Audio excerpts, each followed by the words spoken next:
নমস্কাৰ স্বাগতম জনাইছো মোৰ এই ইউটিউব চেনেলটোলৈ ৰিয়েল কুইন অফ লাইফ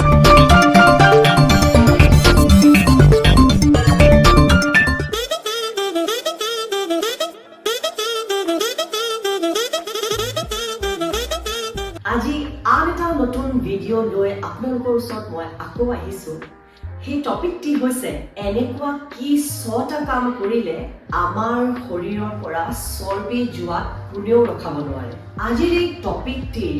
প্ৰথমটো উত্তৰ হৈছে আমি পানী খোৱাটো খুব জৰুৰী অৰ্থাৎ যেতিয়া আমাৰ ভোক লাগে যেতিয়া কিবা এটা খাবৰ মন যায় তেতিয়া আমি নাজানো আমাৰ ভোক লাগিছে নে আমাৰ বডিটো ডিহাইড্ৰেট হৈছে অৰ্থাৎ আমাৰ পানী পিয়া লাগিছে সো খোৱাৰ আগত আমি যদি এগিলাস সুন্দৰকৈ পানী খাওঁ তাৰ পিছত আমি নিজৰ মগজটিক আমি এটা প্ৰশ্ন কৰিব পাৰোঁ যে আমাৰ ভোক লাগিছে নে পানী পিয়া লাগি আছিল কেতিয়াবা হয়তো এনেকুৱা হ'ব পাৰে পানীখিনি খোৱাৰ পিছত আমাৰ ভোক নালাগিব পাৰে অৰ্থাৎ আমাৰ বডিটো ডিহাইড্ৰেট হৈ থাকে আমি য'ত নেকি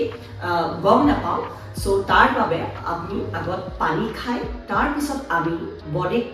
ডাইৰেক্টলি প্ৰশ্ন কৰিব পাৰোঁ যে আমাৰ ভোক লাগিছে নে নাই দ্বিতীয়টি হৈছে আমি সদায় প্ৰটিনযুক্ত আহাৰ খাব লাগে পনীৰ হ'ল ৰাজমাহ হ'ল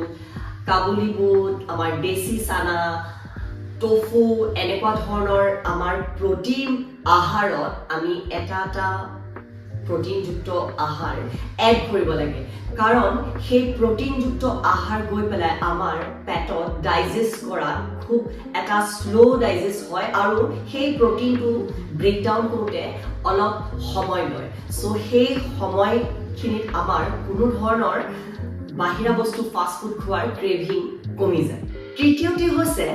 আমি যেনেকৈ প্ৰটিনযুক্ত আহাৰ খোৱাৰ কথা কৈছো সেইদৰে ফাইবাৰযুক্ত আহাৰ খোৱা খুব জৰুৰী অৰ্থাৎ আমি প্ৰতি আহাৰত যদি ফাইবাৰযুক্ত আহাৰ এড কৰি যাওঁ তেতিয়াও আমাৰ বাহিৰা যিখিনি ফাষ্ট ফুড থাকে সেয়া খোৱাৰ ক্ৰেভিং কমি যায় আমি এনেকুৱা ধৰণৰ যেনেকৈ ময়দাত এৰি হোল হুইট অৰ্থাৎ oats dahlia wheat bread salad fruits আমি এনেকুৱা ধৰণৰ বস্তুবোৰ খালে আমাৰ বাহিৰা ফাষ্ট ফুড খোৱাৰ ক্ৰেভিংটো খুব সুন্দৰকৈ কমি যায় আৰু আমাৰ শৰীৰত ফেট জমা হোৱাৰ চান্স খুব কম থাকে চতুৰ্থটি হৈছে আমি কমচে কম 7 বা 8 ঘণ্টা শুবই লাগে অৰ্থাৎ আৰু সেই শুৱাটোত আমি আমাৰ ডিপ শ্লিপ ল'ব লাগে কোনো ধৰণৰ ষ্ট্ৰেচ ল'ব নালাগে এটা বিনা ষ্ট্ৰেচ লৈ আমি সুন্দৰকৈ শুব লাগে সেই শুলেও আমাৰ বাহিৰা বস্তু অৰ্থাৎ ফাষ্ট ফুড খোৱাৰ ক্ৰেভিংটো কমি যায় পঞ্চমটি হৈছে আমি কেতিয়াও আমাক নিজকে ষ্ট্ৰেচত ৰাখিব নালাগে অৰ্থাৎ আমি নিজক কেতিয়াও চিন্তা দিব নালাগে মই আজি কিছুমান ক্লায়েণ্টছৰ লগত যেতিয়া কনচাল্ট কৰোঁ বহুতে মোক কয় ষ্ট্ৰেচ হৈছে এনজাইটি ফিল হৈছে সেইটো টাইমত তেওঁলোকে খুব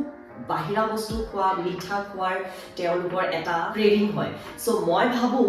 আমি কেতিয়াও শৰীৰটোক টেনশ্যন দিব নালাগে বডিটোক কেতিয়াও ষ্ট্ৰেচ দিব নালাগে যেতিয়া আমি শৰীৰত বেছি ধৰণে ষ্ট্ৰেচ দিওঁ তেতিয়া আমাৰ ফাষ্ট ফুড খোৱা এটা মিঠা খোৱা বাহিৰা বস্তু খোৱাৰ খুব ক্ৰেভিং হয় ষ্ট্ৰেচ যেতিয়া আহে তেতিয়া আপুনি এটা ষ্ট্ৰং মাইণ্ড লৈ সুন্দৰকৈ খোজকাঢ়িব পাৰে কিছুমান বুক ৰিডছ কৰিব পাৰে কেতিয়াবা আপুনি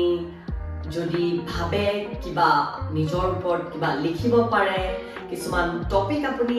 গোটেই দিনটোত আপুনি আজি কি কাম কৰিলে তেনেকুৱা ধৰণৰ টপিক লিখিব পাৰে